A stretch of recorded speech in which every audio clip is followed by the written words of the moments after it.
Social media پر ہم خاص کر دیکھ رہے ہیں کہ احمدی حضرات کافی سارے علماء کو فون کر رہے ہیں اور واٹس ایپ پر کال کر رہے ہیں یا کسی بھی صورت میں وہ کال کرتے ہیں اور ان سے سوال کرتے ہیں اور سوال کا جواب چاہتے ہیں اور ایک قسم کا مناظرے کی کوشش ہوتی ہے فون پر ہی. اور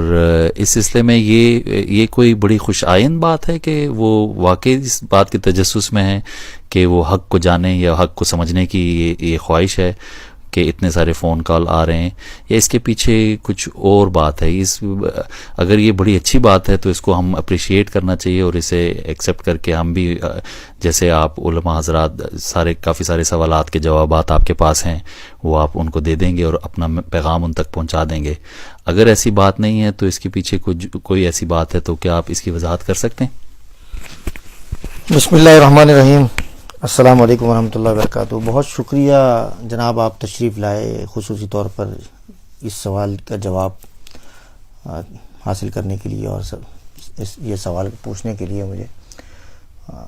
اس کا ایک پس منظر ہے, اور جیسے آپ نے یہ بات پوچھی ہے کہ سوال کرنا تو بہت اچھی بات ہے, اس میں تو کوئی دو رائے ہے ہی نہیں. کوئی بھی آ کے ہم سے سوال کر سکتا ہے اور ہم اس کو سوال کا جواب دینے کے لیے تیار ہیں, اس میں دو رائے ہے ہی نہیں. ہم بھی اپریشیٹ کرتے ہیں کہ اگر کوئی آ کے سوال کرے اور پوچھے آ کے تو یہ بہت اچھی بات ہے, اور سوال کرتے رہنا چاہیے, اس سے فائدہ ہی ہوتا ہے. لیکن اس کا پس منظر کیا ہے جو آپ سوال کر رہے ہیں؟ سوشل میڈیا پر یہ بات لوگوں کو بتائی جا رہی ہے اور دکھایا جا رہا ہے کہ اہل علم سے سوالات کیے جا رہے ہیں فون کے ذریعے سے اسپیشلی.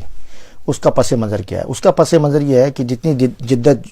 سوشل میڈیا کی اب اس وقت آپ دیکھ رہے ہیں, پہلے یہ اتنی جدت نہیں تھی, ذرائع ابلاغ محدود تھے, یوٹیوب کے حد تک تھے, اس سے زیادہ نہیں گئے تھے. ذرائع ابلاغ میں بہت زیادہ یعنی جدت بھی آئی ہے اور اس کا جو دائرہ ہے بہت وسیع ہو گیا ہے. تو جس زمانے میں اس کا دائرہ محدود تھا تو یہ مرزا غلام احمد قادیانی کے ماننے والے کیا کرتے تھے کہ مرزا غلام احمد قادیانی کے دعوے سے پہلے والی جو زندگی ہے یا دعوے سے پہلے والی جو تحریریں ہیں وہ لوگوں کو پیش کرتے تھے, دکھاتے تھے, اور اس کے ذریعے سے ظاہری بات ہے کہ لوگوں میں کنفیوژن پیدا ہوتی تھی اور لوگوں میں ایک شک پیدا ہوتا تھا, اور لوگوں میں ایک طریقے سے میں یہی کہوں گا کہ لوگوں کو دھوکہ دیا جاتا تھا. جب یہ سوشل میڈیا ذرا ایکٹیو ہوا اور اس کا دائرہ ذرا وسیع ہوا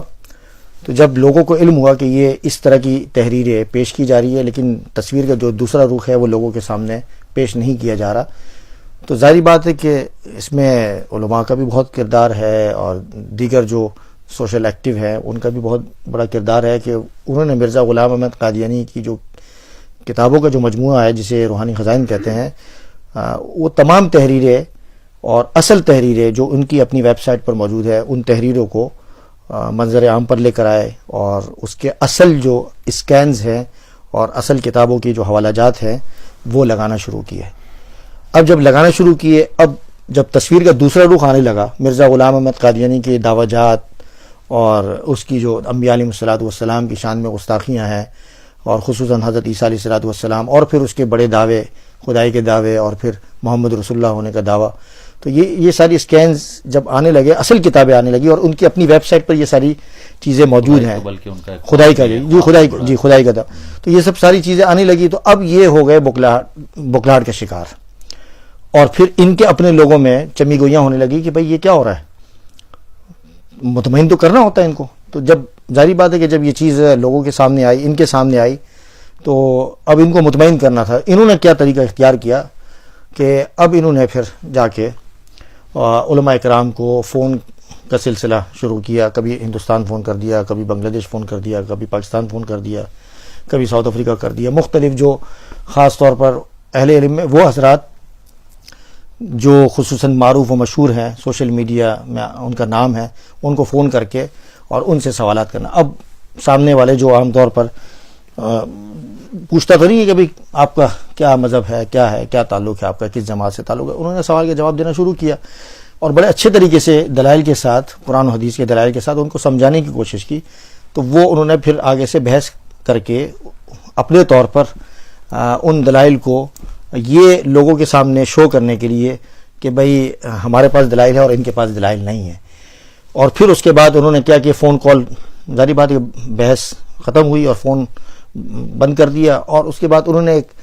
اس بکلاہٹ کو اس طرح انہوں نے دور کرنے کی کوشش کی کہ کٹ پیسٹ کر کے ایڈٹ کر کے وہ من پسند باتیں جو انہوں نے ریکارڈ کی، ٹھیک ہے، ایک تو یہ بغیر بتائے کسی کی بات ریکارڈ کرنا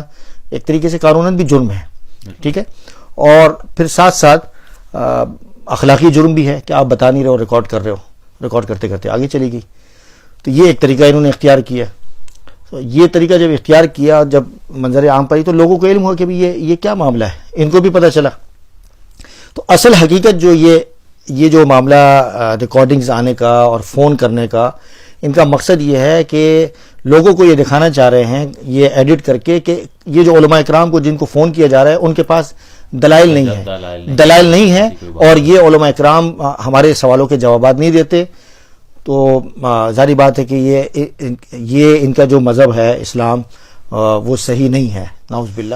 مجھے بھی فون کالز موصول ہوئیں اور مجھے بھی اس طرح کے سوالات کیے، تو ظاہری بات ہے پھر میں نے ان کو جوابات دیے. لیکن ان کا یہ جو طریقہ کار ہے، اس سے یہ بات واضح ہوتی ہے کہ یہ شدید قسم کے بخلاہٹ کا شکار ہیں. ان کے پاس کوئی جواب نہیں ہے، اب کوئی حل نہیں ہے، اپنے لوگوں کو مطمئن کر رہے ہیں. تو میری ان سے گزارش ہے، آخری گزارش، فون کالز کرنے کے بجائے آپ آئیں، بیٹھیں اور پھر سب سے پہلے اللہ کے سامنے گڑ گڑائیں اور مانگے اللہ سے کہ اللہ مجھے ہدایت دے. یہ مقابلہ کی بات نہیں، آپ مقابلہ تو ہے نہیں، تو اللہ کے سامنے گڑ گڑائیں، مانگیں تو اللہ ہدایت دے گا. تو گزارش ہے کہ میں نے پہلے بھی حل پیش کیا تھا کہ آپ اپنی عبادت گاہ میں ہمیں انوائٹ کریں، ہم آئیں اور بڑے پیار اور محبت کے ساتھ آپ کے سامنے وہ تحریریں مرزا غلام احمد قادیانی کو آپ کے سامنے پیش کرتے ہیں، یا پھر آپ ہمارے پاس آئیں، چشم ماں روشن دل ماشاد، آپ آئیں، تشریف لائیں، آپ کے ساتھ بیٹھ کے بات ہوگی. بہرحال میں یہ آپ کے سوال کرنے کا بہت شکریہ. السلام علیکم ورحمۃ اللہ وبرکاتہ.